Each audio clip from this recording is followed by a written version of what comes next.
ke aktivitas sesungguhnya, yaitu mengganti kain spray ya. Jadi kain spray yang kemarin yang lama gitu ya teman-teman, ini kita buka dulu nih. Kita buka dulu, kita ganti dulu yang akan diganti gitu teman-teman. Yang spray penggantinya itu sudah disiapkan ya teman-teman. Sebenarnya tadi sih saya panik ya nyariin kemana nih sarung bantal, nggak ada gitu kan. Pas dicuci terpisah teman-teman, karena pas nyetrikanya itu kan terakhir si bagian sarung bantalnya, jadi agak terpisah gitu nyimpennya. Tapi untung keburu ingat ya teman-teman. Kadang saya itu suka lupa teman-teman di mana saya naruh gitu ya. Perasaan kuat nih di mana gitu ya. Cuman belum kelihatan gitu di mana. Ternyata masuk ke lemari pakaian saya, sedangkan kain spraynya masuk ke lemari anak saya yang kecil yang ada di ruang makan. Gimana Kak Keder ya nyarinya, jadi saya lupa naruh gitu teman-teman judulnya gitu ya. Nah, jangan gagal fokus ya teman-teman. Kenapa kok kasurnya biru, kasur lantai gitu kan. Nah, ini karena kasur lantai ini gak terpakai ya teman-teman ya. Karena gak terpakai, terus kalau disimpan di atas lemari itu lumayan ya memenuhi tempat gitu kan.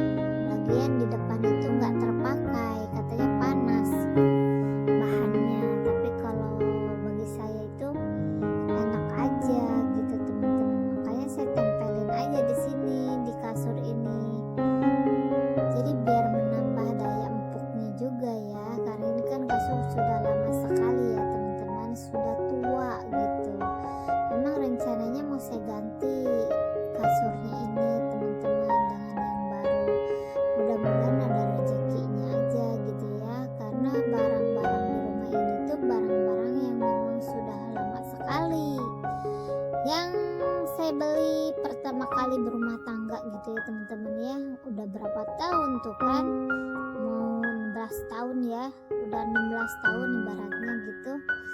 Barang-barangnya nggak pernah ganti teman-teman. Karena ya masih berfungsi. Kalau saya itu sih beli barang itu nggak menuruti lagi booming atau lagi musim gitu ya teman-teman. Kalau saya itu beli barang itu ya sesuai kebutuhan aja gitu. Kalau masih berfungsi ya pakai aja gitu. Tapi kalau untuk sekarang mungkin saya berencana untuk mengganti kasur yang ada di kamar saya ini teman-teman. Tadinya sih saya bingung ya mau ganti semua atau mau beli kasurnya aja gitu kan biar ditimpah ke sini. Saya juga bingung gitu, belum kepikiran ya mau beli yang mana nih.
banget ukurannya di tempat tidur saya gitu ya, nggak kekecilan, nggak kegedean, tapi pas. Tapi sengaja saya semat saja dengan jarum pentul, biar apa? Biar nggak bergerak gitu ya teman-teman. Kalau karet doang kan nggak efektif kalau menurut